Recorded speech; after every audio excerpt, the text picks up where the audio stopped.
मैंने कहा था आप लोगों को ना कि हिंदी का वायरल पेपर मैं आप लोगों को बता कर रहूंगा, वो घड़ी आ गई आप लोगों का। 2025 का हिंदी का वायरल पेपर आ गया है मेरे प्यार बच्चों। कोड है आप लोगों का 801 यचे। जल्दी से जल्दी जितने भी आपके दोस्त हैं जो हाई स्कूल का पेपर देने वाले हैं तो उनके यहाँ ये वीडियो को शेयर कर दो। हिंदी का वायरल पेपर है, ये पेपर आप लोगों का 100% एग्जाम में छपने वाला है मेरे प्यार बच्चों। ठीक है, 70 में 70 सबसे पहले मैं आप लोगों को करा रहा हूँ, कोई नहीं आपको पूरे यूट्यूब पे कराएगा, मैं आप लोगों को सबसे पहले ये पेपर प्रोवाइड करा रहा हूँ। एडमिट कार्ड लेकर जाके यहाँ पे अपना अनुक्रमांक डालो, यहाँ पे अपना नाम डालो और जल्दी से इस वीडियो को शेयर करो हर एक व्यक्ति के पास जो क्लास 10th वाले स्टूडेंट हैं जो पेपर देने वाले हैं 2025 में, उनके यहाँ वीडियो जाना चाहिए, क्योंकि मेरे चैनल से हर एक बच्चा 70 में 70 नंबर लाना चाहिए। ठीक है, वीडियो को लाइक तो मैं जबरदस्ती आप लोगों से मांगूंगा, क्यों पूरा का पूरा मैं सोल्यूशन आप लोगों को करा रहा हूँ। जल्दी से एक लाइक कर दो और एक प्यारा सा कमेंट कर दो मेरे प्यारे बच्चों। और इस पेपर को हल करने के लिए आपके पास जो समय रहेंगे 3 घंटे 15 मिनट का समय है, 2 घंटे 2.5 घंटे में पेपर करके चले आओगे। 2 या 2.5 घंटे में पेपर करके चला होगा, इस बात की गारंटी है मेरी। मैं पूरा का पूरा पेपर आप लोगों को बताने वाला हूँ। यहाँ पे निर्देश देखो क्या बोला है, निर्देश बिल्कुल आपको पढ़ना जरूरी है। पहला निर्देश बोला है कि प्रारंभ के 15 मिनट परीक्षार्थियों को प्रश्न पत्र पढ़ने के लिए निर्धारित है। कहने का मतलब कि 15 मिनट इस पेपर को पढ़ोगे, 3 घंटे में इस पेपर को सॉल्व करोगे, 2 घंटे में पेपर करके चले आओगे, मेरी गारंटी है। बस आप बस पूरा वीडियो देख लो। इसके बाद दूसरा क्या है कि प्रश्न पत्र 2 खंडों में विभाजित है, तो खंड अ में दूसरा खंड ब में, मतलब यह पेपर 2 खंडों में बना हुआ है। सिंपल 2 खंडों में यह पेपर बना हुआ है। तीसरा है प्रश्न पत्र के खंड अ में बहुविकल्पीय प्रश्न है, जिसमें सही विकल्प का चयन करके OMR शीट पर नीले अथवा काले बॉल पॉइंट पेन से सही विकल्प वाले गोले को पूर्ण रूप से काला करें। कहने का मतलब है कि खंड अ में आपको ऑब्जेक्टिव क्वेश्चन आएंगे, उसका उत्तर आप लोगों को OMR शीट मिलेगी, वहां पे आप लोगों को रंगना होगा। काले पेन से रख सकते हो या नीले पेन से रंग सकते हो, दोनों में से कोई पेन लेके जाना, लेकिन पेन आपका बाल पॉइंट होना चाहिए, जेल वाला पेन मत लेकर जाना। इसके बाद चौथा है खंड अ में बहुविकल्पीय प्रश्न है, तो प्रत्येक प्रश्न के लिए 1 अंक निर्धारित है। खंड अ में जो ऑब्जेक्टिव क्वेश्चन है तो एक ऑब्जेक्टिव क्वेश्चन हल करोगे ना तो 1 नंबर आपको दिया जाएगा। आगे देखिए क्या है पांचवा, प्रश्न पत्र के खंड अ के प्रश्न तो 1 घंटा तथा खंड ब के प्रश्नों को हल करना तो 2 घंटे का समय निर्धारित है। मैंने कहा टोटल कितने घंटे, 3 घंटे आपको पेपर हल करने हैं, 15 मिनट तो आप लोगों को पेपर पढ़ोगे। तो वही कह रहा है कि खंड अ में जो ऑब्जेक्टिव क्वेश्चन है उसको हल करने के लिए आपके पास 1 घंटे का समय है। आप 5 मिनट में पूरे के पूरे ऑब्जेक्टिव क्वेश्चन कर दोगे, क्योंकि पूरा का पूरा मैं ऑब्जेक्टिव क्वेश्चन का हल बताने वाला हूँ। 5 मिनट में ऑब्जेक्टिव क्वेश्चन करके फिर पूरा का पूरा समय आप खंड ब में लगा देना। चलिए फटाफट आगे बढ़ते हैं। देखिए अगला क्या है, प्रत्येक प्रश्न के सम्मुख उनके निर्धारित अंक दिए गए, मतलब हर एक प्रश्न के आगे आपको बताया गया होगा कि प्रश्न 1 नंबर का है, 2 नंबर का है, 4 नंबर का है, 6 नंबर का है, जितना भी मार्क्स का होगा उसके आगे आपको लिखा हुआ मिलेगा। देखिए पेपर यहाँ से स्टार्ट है आप लोगों का। खंड अ में क्या है, विकल्पीय प्रश्न है। देखो पहला प्रश्न पढ़ता हूँ, जल्दी से आंसर बता रहा हूँ, जल्दी से आप टिक कर लो, याद कर लेना। पहला प्रश्न देखिए क्या बोला है यहाँ पे, बोला है कि शुक्ल युग के लेखक नहीं है। अब इसमें से लेखक नहीं है, जयशंकर प्रसाद तो है, प्रेमचंद्र भी है, रामचंद्र शुक्ल जी भी हैं, ये तीनों लोग शुक्ल युग के लेखक है। लेकिन आप पूछा क्या है, नहीं है, कौन 4 ऑप्शन में से नहीं है, आप डी वाले ऑप्शन पे क्लिक करके आओगे। भारतेंदु हरिश्चंद्र जो है शुक्ल युग के लेखक नहीं है, सिंपल। पहला का डी याद करो दिमाग में। देखो 1 नंबर के लिए प्रश्न है, उसके आगे लिखा हुआ है ना। इसी तरह दूसरा प्रश्न बढ़ते हैं, कह रहा है कि पूस की रात कहानी के लेखक हैं, तो पूस की रात कहानी के लेखक कौन है यहाँ पे, तो आप प्रेमचंद्र जी को खोजो, बी वाला ऑप्शन पे क्लिक करके चले आओ, प्रेमचंद्र जी हैं। पूस की रात कहानी के लेखक कौन है, प्रेमचंद्र जी। जल्दी से जल्दी बता रहा हूँ, पूरा का पूरा दिमाग में छाप लो। तीसरा है सिंदूर की होली के नाटककार है, तो सिंदूर के होली के नाटककार कौन है, सी वाला ऑप्शन कहाँ दिख रहा है, लक्ष्मी नारायण मिश्र है, और कौन होगा, लक्ष्मी नारायण मिश्र जी हैं। सी वाला ऑप्शन बिल्कुल राइट आंसर होगा। ये भी प्रश्न कितने नंबर के लिए है, 1 नंबर के लिए प्रश्न पूछा गया है। चौथा अगर बात करें, कह रहा है कि रूस में 25 मास यात्रा वृत्त के लेखक कौन है, तो इसका राइट आंसर हो जाएगा आप लोगों का option number D, Rahul Sankrityayan. क्या हो जाएंगे, राहुल संकृत्यायन है, डी वाला ऑप्शन बिल्कुल राइट आंसर होगा। ये भी प्रश्न 1 नंबर के लिए पूछा गया है। पांचवा प्रश्न पूछा है कि माटी हो गई सोना, कह रहा है कि संस्मरण के लेखक कौन है, माटी हो गई सोना संस्मरण के लेखक कौन है मेरे प्यारे बच्चों, तो आप कन्हैयालाल मिश्र प्रभाकर जी हैं। ए वाला ऑप्शन पे क्लिक करके आप लोगों को आना है, कन्हैयालाल मिश्र प्रभाकर जी हैं। चलिए फटाफट आगे बढ़ते हैं, ये भी प्रश्न 1 नंबर के लिए पूछा गया है।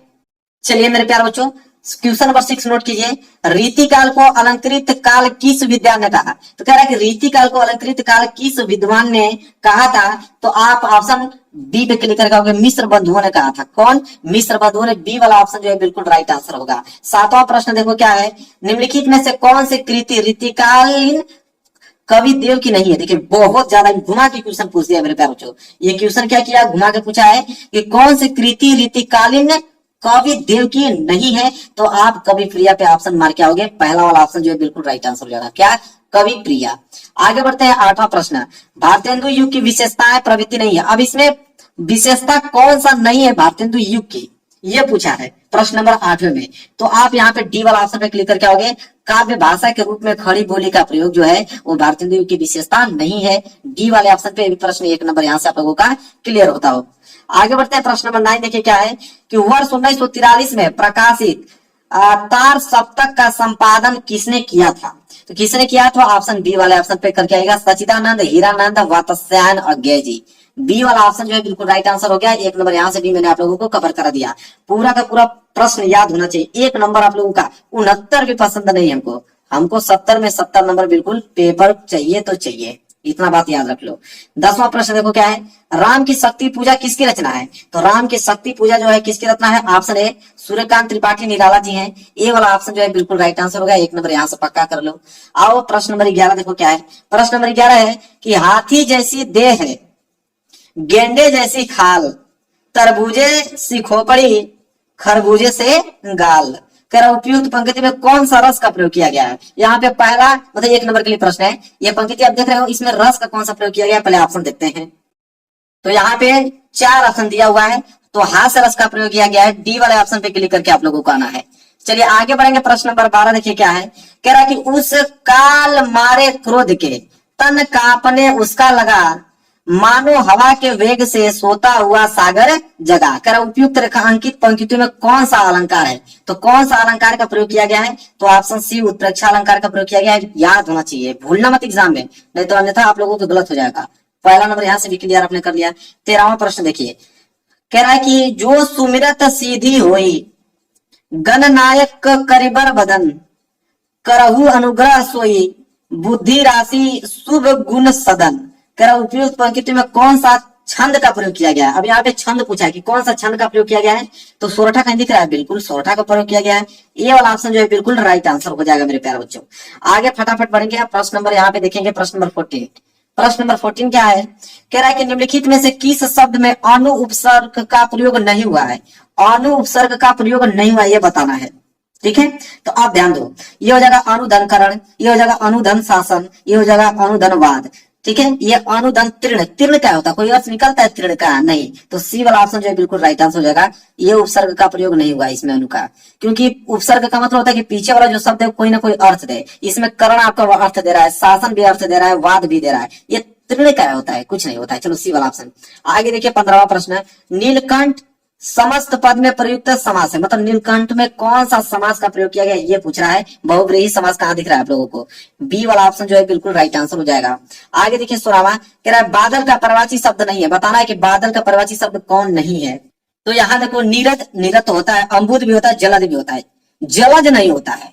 क्या नहीं होता है? जलज नहीं होता है। मेरे पास डी वाला ऑप्शन जो है वह राइट आंसर होगा। आगे देखिए 17वां, युष्मद मतलब तुम, सर्वनाम शब्द का तृतीय एकवचन रूप क्या होगा? तो तृतीय एकवचन रूप होगा त्वया। क्या हो जाएगा?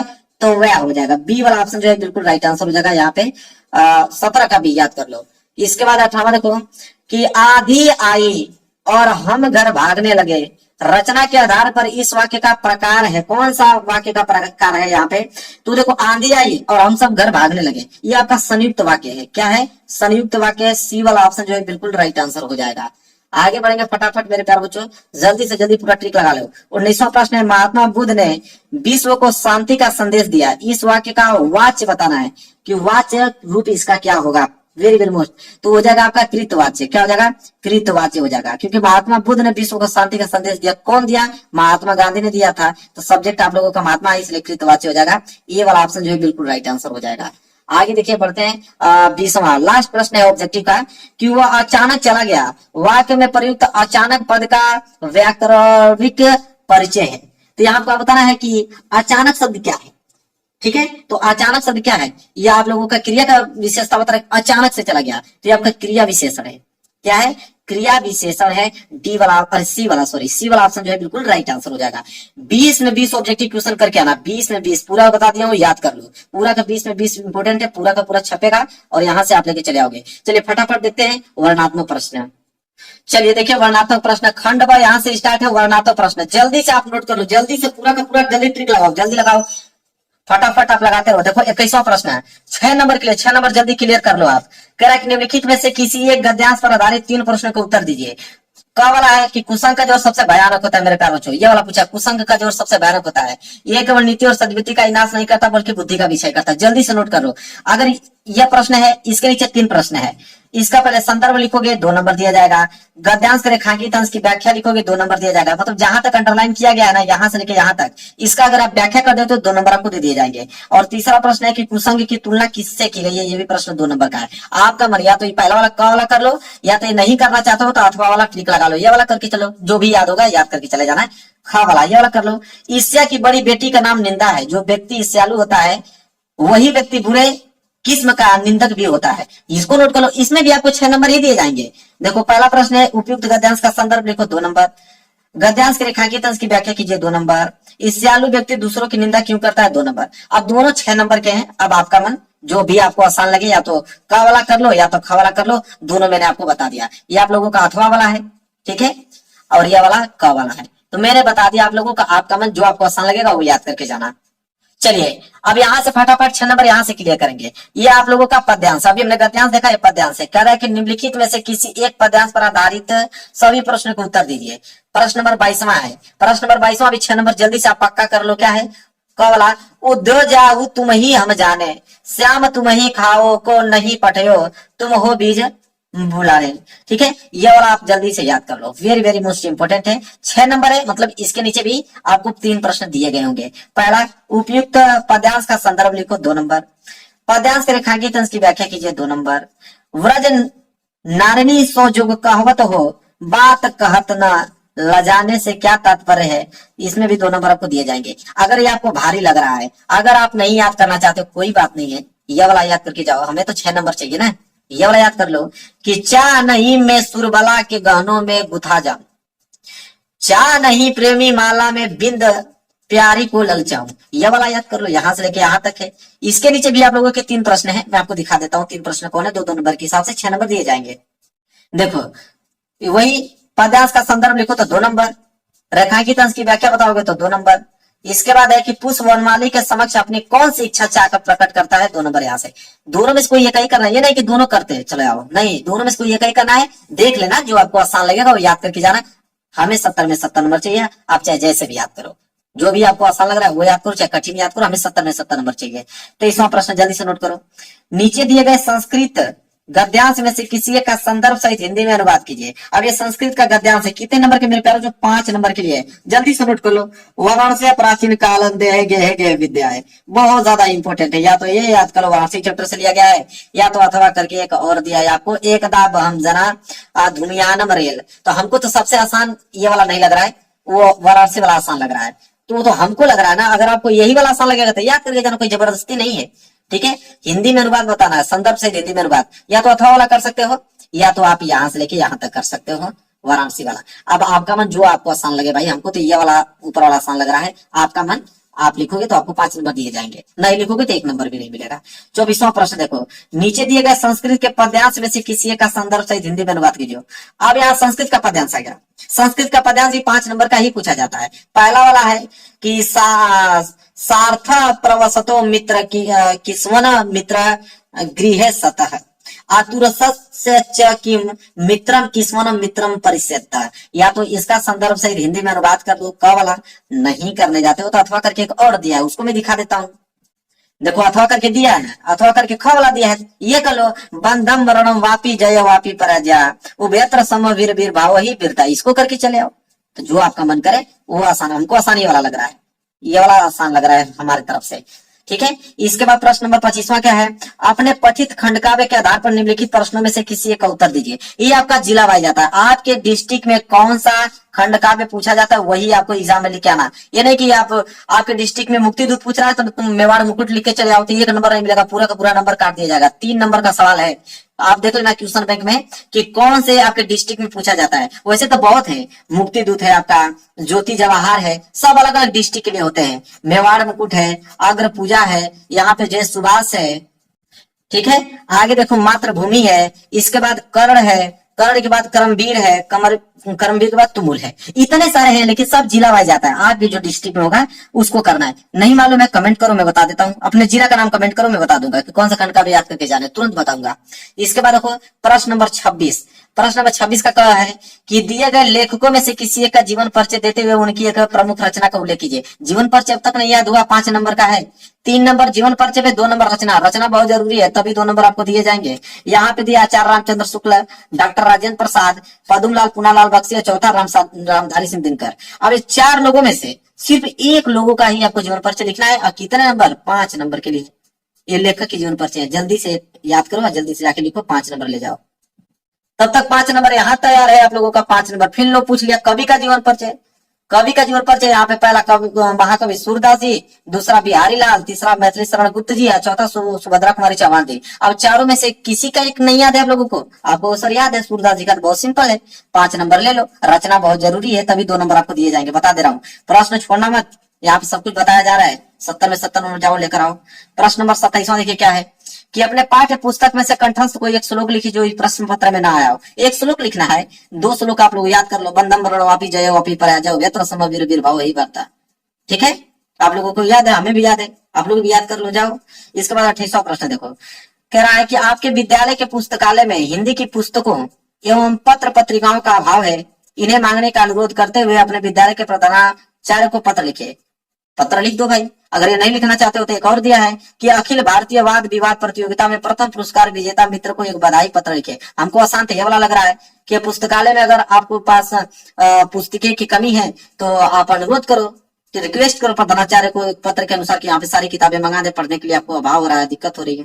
बस हमको तो आसान लग रहा है। 28वां ये वाला आपका मन, अगर आपको ये आसान लग रहा है तो याद करके जाना। 4 नंबर तो वैसे भी आपको दे दिए जाएंगे, चाहे जो भी करो। 29वां प्रश्न देखिए क्या है, कह रहा है निम्नलिखित में से किन्हीं 2 प्रश्न के उत्तर संस्कृत में दीजिए। यहाँ पे 4 प्रश्न है। चंद्रशेखर का आसित वीर केन पूजते, वाराणसी नगरी का श्याम नतम कुलम स्थित, ज्ञान पुत्रम संभवती है। ठीक है, यहाँ पे दिया है। अब 4 में से मेरे प्यार बच्चों, इन चारों में से किसका करना है? सिर्फ दो ही संस्कृत में उत्तर देना है। देखो एक एक नंबर से 2 नंबर आपको दे दिए जाएंगे। 4 में से कोई जो आसान लगेगा वो याद करके जाना। ठीक है, लो भाई लास्ट प्रश्न 30वां, निम्नलिखित में से किसी एक विषय पर निबंध लिखिए। 7 नंबर निबंध ले जाओ। पहला है अनुशासन का महत्व, दूसरा है प्रदूषण एवं एक अभिशाप, तीसरा है भारतीय किसान, चौथा है सांप्रदायिकता एक अभिशाप, और 5वां जीवन में कंप्यूटर का महत्व। 5 में से क्या किसी एक का जीवन परिचय भी नहीं लिख सकते हो? जहाँ की लिख दो यार, पहले हेडिंग प्रस्तावना डाल लेना अच्छी तरीके से। ठीक है, और बीच में कुछ बनाकर अपने से हेडिंग लिख लो और लास्ट हेडिंग उपसंहार लिख लो। एग्जाम में यही 2 हेडिंग तो देखता है, प्रस्तावना और उपसंहार लिख दिए, 7 नंबर मिल गया। तो जाओ भाई, तो शेयर कर देना। चैनल पे नए हो चैनल को तुरंत सब्सक्राइब कर लो मेरे प्यारे बच्चों, क्योंकि पूरा का पूरा क्वेश्चन पेपर मैं वायरल करा दूंगा। यहाँ पे सारे क्वेश्चन पेपर बता दूंगा आप लोगों को। जाओ अच्छे से 95% लेकर आओ मेरे प्यारे बच्चों। चलिए मिलेंगे नेक्स्ट वीडियो में, तब तक के लिए धन्यवाद।